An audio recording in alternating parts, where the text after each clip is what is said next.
Rotina contábil, então, no vídeo de hoje, 38º dia, parte 2. Já gravei a parte 1 e hoje, finalmente, a parte 2. Já estou quase finalizando todos os meus relatos sobre rotina contábil. Eu só tenho 40 relatos, só, bastante, né? E esse do vídeo de hoje, que é a parte 2 do 38º dia, aconteceu no dia 11/8 de 2023. Lembrando que hoje é dia 24 de abril de 2026, já tem algum tempo, né? Essa foi a minha única experiência no escritório de contabilidade. Trabalhei nesse lugar por mais ou menos 3 meses, em torno disso. Só que eu não frequentei o escritório todos os dias, frequentei apenas uma vez na semana ou duas, por meio período, inclusive. Então, o que eu fiz, que é o que eu recomendo também para quem está entrando no escritório de contabilidade, fazer anotações, assim como eu fiz, tá vendo?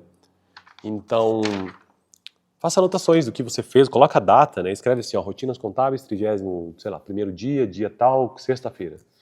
E diga o que você está fazendo naquele dia e depois, no final do dia, escreva algum aprendizado. Ó, neste dia eu aprendi que tal.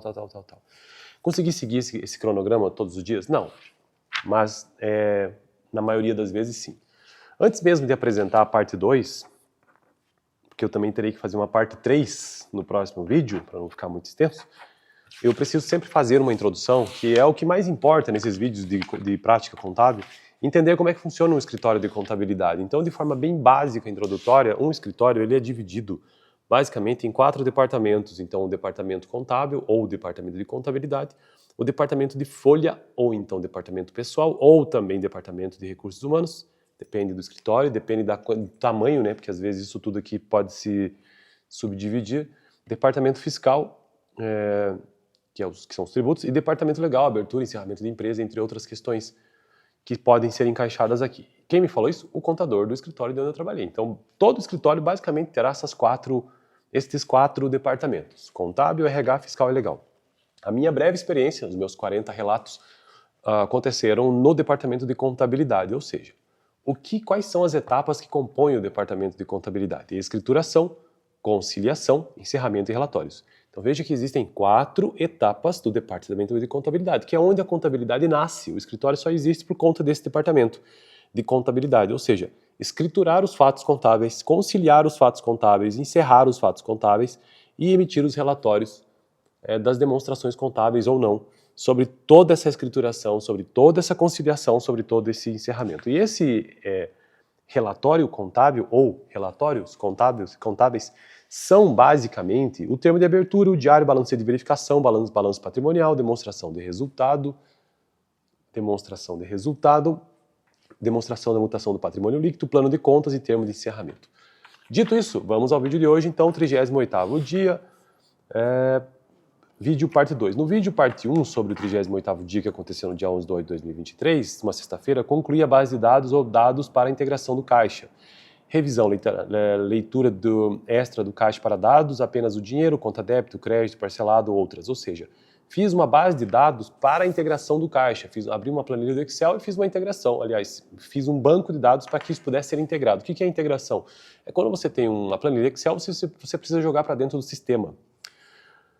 E então, cadastrei a empresa, fiz a escrituração do caixa, conciliei, realizei o fechamento, zeramento e distribuição e também os relatórios. E finalmente cheguei, que é o tema do vídeo de hoje, a esta subetapa, né, que é a integralização do caixa ao sistema. Faz parte da escrituração, inclusive, ainda, né? Então, os lançamentos, então. BD lançamentos, base de dados lançamentos, mas como tem que editar a planilha, então isso foi interrompido e iniciei o lançamento da base de dados de notas fiscais de entradas. Veja bem que coisa louca isso aqui, é importante isso aqui, esse fato. Veja que eu relatei exatamente o que aconteceu nesse dia. Eu estava fazendo um trabalho de integralização de um banco de dados do caixa para o sistema contábil. Só que aí, uma demanda mais importante aconteceu, né? Que é extremamente comum de acontecer no escritório de contabilidade. Para de fazer isso aí, agora começa a fazer o lançamento da base de dados de nota fiscal de entrada. O que isso tem a ver com caixa? Nada, mas eu tive que parar o que eu estava fazendo e fiz então o lançamento de base de dados para as notas fiscais de entrada. E aí essas notas fiscais, deixa eu ver se tem mais alguma informação aqui, DANF, tá... Despesa com fretes a pagar, crédito, débito. Tá, então só as contas movimentadas nessas notas fiscais de entradas, né? Então débito, despesa com frete, crédito, fretes a pagar, nota fiscal número X, por exemplo, fornecedor tal, valor total e o número da nota. E com isso eu fui montando uma base de dados de notas fiscais de entrada. Basicamente isso. No próximo vídeo quero tratar sobre fornecedores e frete, ainda sobre notas fiscais de entrada. E eu não sei quando retornarei para esse processo de integralização do caixa, né? Beleza? Fico por aqui, valeu. Eita, vou ter que desligar manualmente hoje. Sei que contabilidade é uma loucura. Você acha que consegue fazer uma coisa só, bem no final das contas você acaba fazendo um monte de coisa. Ao mesmo tempo, inclusive.